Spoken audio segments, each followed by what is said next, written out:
The History of the Decline and Fall of Remuria, Volume 1. The ocean gave birth to all, yet also devoured everything. Legend has it that in the first era, the earliest peoples were self-supporting in their virtue, needing no laws or authorities. The envoys of the heavenly city walked the earth, and with their guidance, the people enjoyed enduring peace, prosperity, and abundance from the ancient days. This heaven-blessed reign lasted countless generations until people grew tired of their inscrutable eternity. Their offspring ceased to listen to the oracles. Instead, they desired things never promised to them by the divine, trying to break free from their fate. Enraged by their behavior, heaven sent gigantic waves to smash the settlers' cities. 100 days of rain came afterward, and the roaring tides drowned all sin and arrogation, and thus were the early peoples brought to an end. When the tide receded and the earth was refilled again, no cities nor civilizations now stood above the high waters. Survivors and the newborn alike lived amidst the forests and rivers, shorn of all knowledge and wisdom. Human lives were no different from those of wild animals on the earth or in the sea, driven on by the laws of nature, muddling through time with neither beginning nor end. Untold years passed, the throne of Gurabat was established and overturned in the far south, and the noble kindred of the east once reached the rim of the high waters, all while our ancestors remained bound by ignorance and superstition.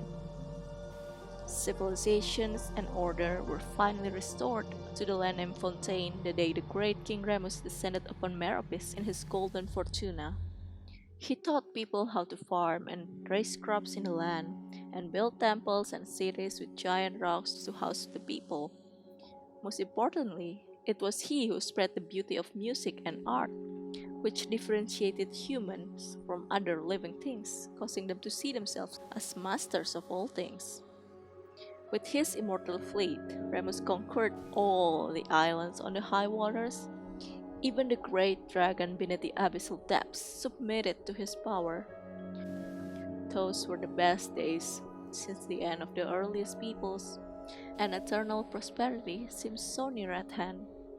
The God King and his people indulge in the sweet dreams of carefree lives and fantasies of never-ending progress.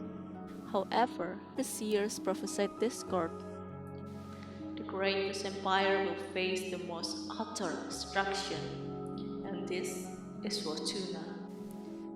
Thus did the God King derive the primordial plan from the 7-day rotation and the flowing winds of sea and land, and compose a harmonious symphony of prosperity. He believed that so long as all the cities echoed with this greatest of songs, they would escape the judgment of fate and at last reach the land of eternal bliss. But thusly do the ancient writers concur. Oceans will rise, empires will fall, and the only constant is change.